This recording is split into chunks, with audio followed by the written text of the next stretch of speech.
to Leaders Recon, and in this episode we're going to be discussing federal tuition assistance and credentialing assistance with Mrs. Gauthier. Welcome to the program. Thank you. Thanks for having me. So, I guess before we dive into this, right, we were talking a little bit before the episode, and you had mentioned some interesting facts about yourself related to the military. So you work here as a program manager for federal tuition assistance and credentialing assistance, correct? But you said you haven't actually served in the military, but almost everyone you know has. How has that gone for you? Working at the state level to here, you said this was your 13th move, maybe? Absolutely. So every male in my family has served, and so it's military's been in our background, as long as I can remember. All my grandparents, my father, my husband, my sons. And so I followed my husband around on his active duty career, and we moved 12 different places during that time. And I started working for Army Education at a couple of the active duty bases that we served. And then in 2012, I was picked up with the National Guard Bureau and was a education services specialist in Kansas. And then we moved to Maine, and then we moved to Wyoming, and I took a promotion to the supervisory ESS. Oh, wow. And just last year was able to get the promotion up here at NGB. So what's been your favorite place that Location? you've lived? Oh, my goodness. Germany, definitely. Oh, we really? were Okay. stationed there for 4 years. It was a little sad because my husband was in Iraq 2 out of the 4 years, so that part was not great, but we went to 12 different countries during wow. the 2 years that he was home. So you got to see a little bit of Europe bit. and do that. Oh, that's Yeah. kind of nice. So I guess if we dive into this federal tuition assistance, first, can you just tell me, what is that? Yeah. So federal tuition assistance is a voluntary off-duty program for soldiers to pursue their education, Okay. meaning to work on either their associate's degree, their bachelor's degree, or their master's degree using Army funds to help pay for their tuition.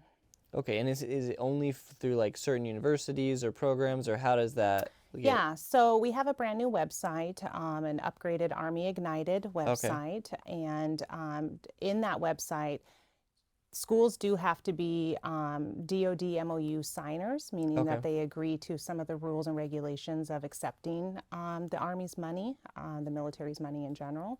And once they sign that, then they can onboard in Army Ignited, but soldiers can only attend schools that have gone through those processes. So it's not every school out there, but there's about 2,400 schools. Oh, wow. So it's not like you're super limited. Right, absolutely. What's So does it matter? So if I'm trying to maybe explore something on my own with this tuition assistance, does it matter which what program I want to study or anything, or how does that work? So of course there are some rules and stipulations. One is that soldiers can only pursue a degree of a higher level than they already possess. Okay. So for example, a newer soldier or a high school graduate has both associates and bachelors open up to them. Whereas a lot of our officers who already have their bachelors, or even enlisted soldiers that come in with their associates or bachelors already, have to be working up to that next level. And so, but program-wise, generally no. As long as the school offers it, we're not going to tell you have to get a degree in something in particular. We're just going to limit what level you can pursue. Okay, so it has to be one level higher at least. Correct. Now, so we've had some other episodes where we've talked about the GI Bill, some different pieces of that. How is FTA different from these other programs?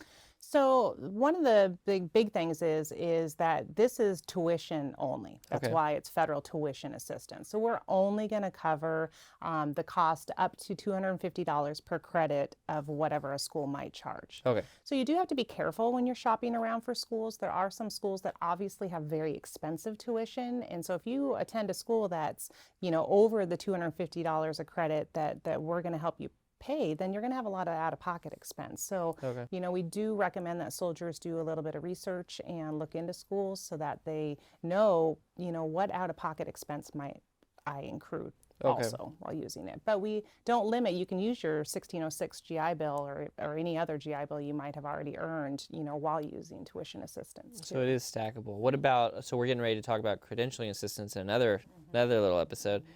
But when related to FTA, though, I use federal tuition assistance combined with credentialing assistance? Yes, you can. So it's the same pot of money. So that's where the problem exists, is that you're given $4,000 to pursue both federal tuition assistance and credentialing assistance. So if you are taking, up to 16 credits using federal tuition assistance and your school charges the $250 per credit that we'll pay for, you've maxed out your $4,000. So that wouldn't leave any money left over for credentialing. But if you chose to do, say, a credential for $1,000, well, then you would still have $3,000 to take some courses. And that's every year, though, and that's every fiscal year. Okay. Yep, so it refreshes every 1 October.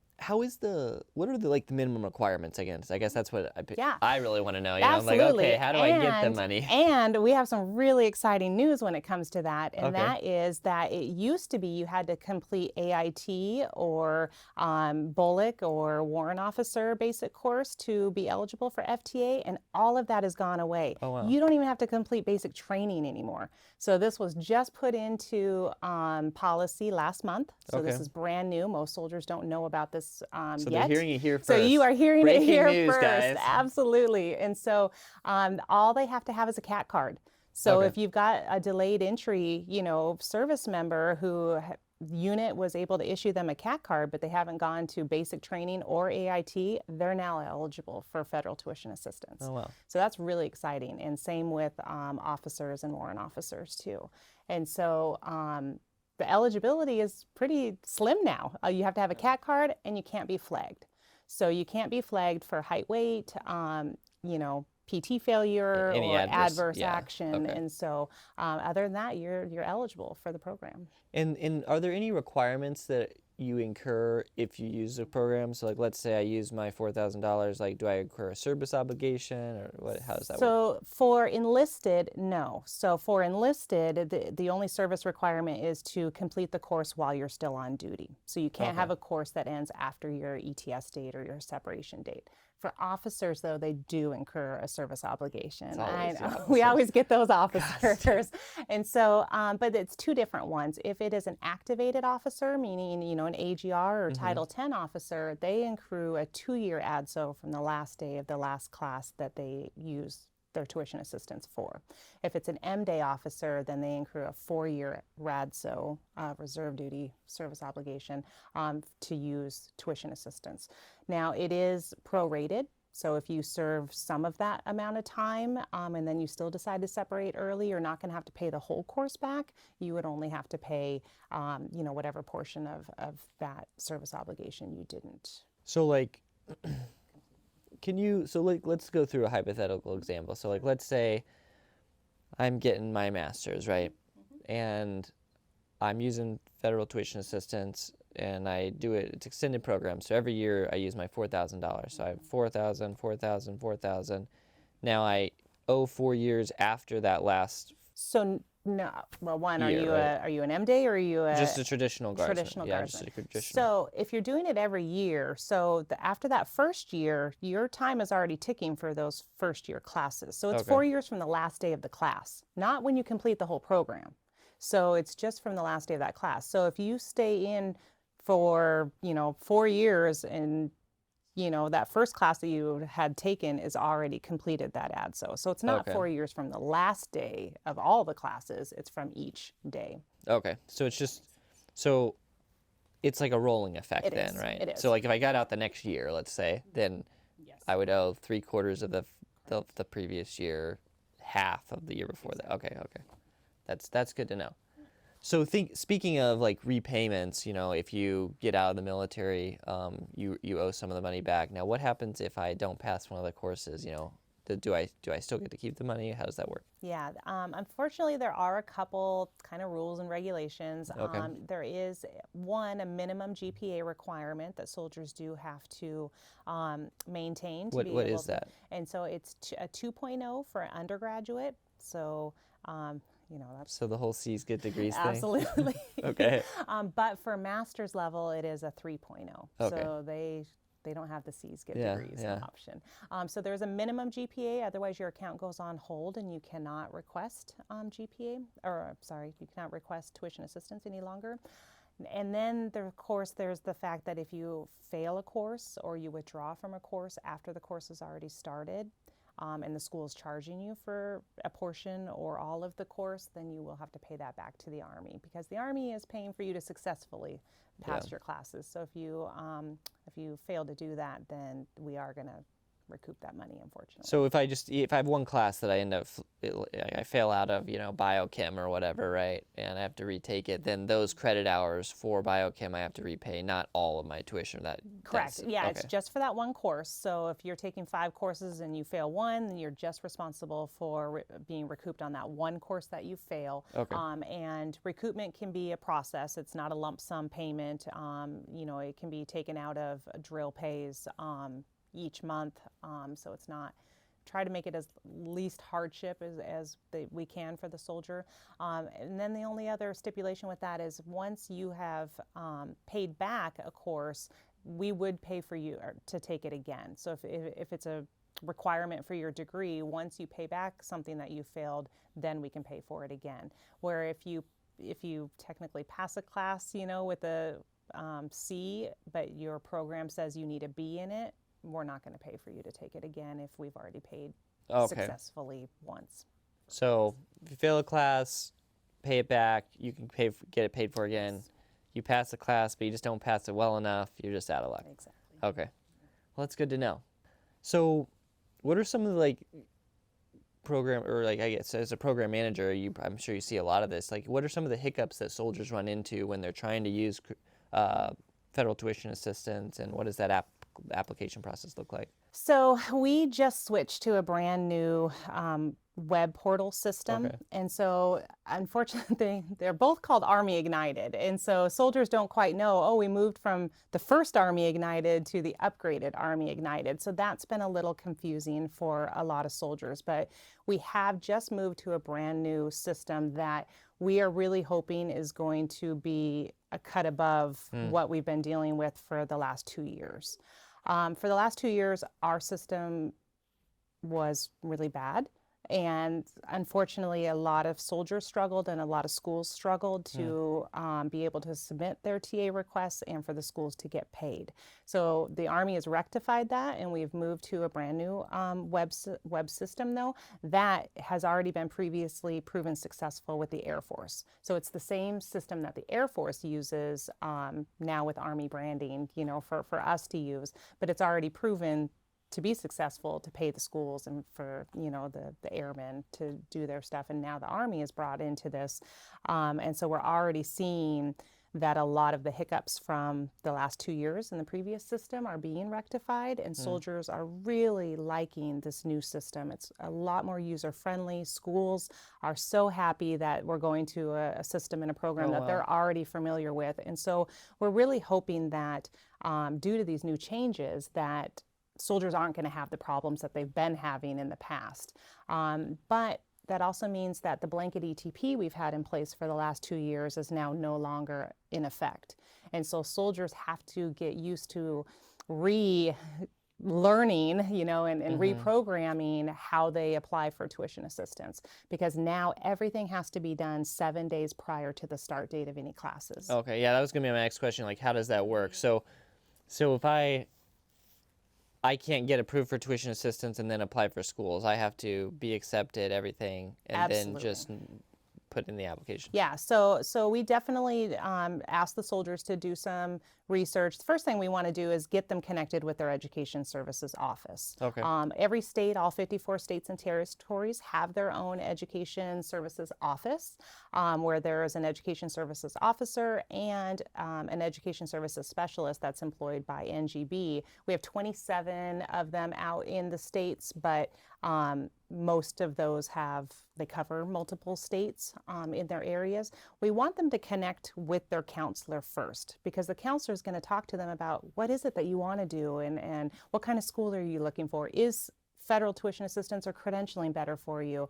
What are our state TA programs? There's a lot of other benefits that the education office, has, that they need to do some counseling first to figure out what benefits are the best for you. Well, and that's kind of what we talked about in one of the previous episodes, just the importance of kind of having that personal outlook on your situation, you know? Absolutely. And so, but once they do decide, hey, I want this degree and I want to go to this school, then of course we're going to encourage them to apply directly to the school.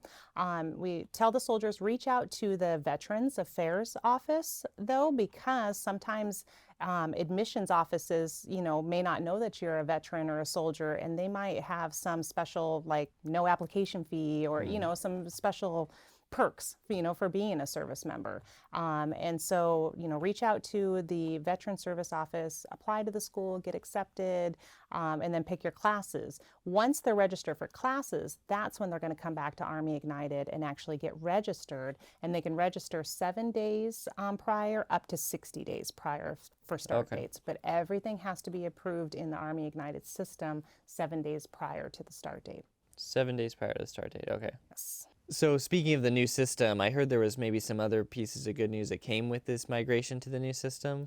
Yeah, absolutely. A couple things that a lot of soldiers were struggling with or had issues with in the old system kind of came over as a clean slate into the new program. So for example, for soldiers that had used so many credits before, now in the new system, it's a clean slate where it says that they have not used any of their 130 undergraduate hours that they're allowed or their 39 hours of graduate credits that they have used. And so it kind of starts over. Now, it doesn't mean obviously if you got a master's that you can go and get a second master's or anything using those 39 credits, because again, you can't do a degree that's at the same level as you've already gotten. But if you know, were at 9 hours and you had a 45-hour course, you know, or a degree, then you still have those extra credits to be able to pursue. And then the other one is GPAs. For any soldiers that were on GPA holds in the old system, again, you get to come over as a clean slate and start fresh in this new program. So that hold is no longer affecting those soldiers' accounts anymore. So speaking of that, because I kind of wanted to work through those requirements, because we kind of briefly touched on it, but you just mentioned, so for undergraduate, you said 130 hours, credit hours worth of undergraduate work. Okay, for federal tuition assistance, which obviously would have to be spread out over many years. Right, because again, we pay $250 per credit, but we only will cover 16 credits per fiscal year. Okay. So soldiers that are attending full time, they're usually going to run out of their credits pretty quick. Sometimes that's only one semester worth of about college is one cover. Semester, right? And so, and that's true for our traditional M days, you know, that are going full time. It works a lot better for a lot of our active, you know, folks who might maybe are only taking 1 or 2 classes at a time versus the full load. Okay, and then you said 39 credit hours for any graduate programs, or just only at the master's level. We don't go any higher than that, so we cannot pay for any doctoral level degrees or professional level degrees. And but like, is like a law degree considered a professional degree? Okay, so that's good to know. So only masters or undergraduate degrees. Right. Okay.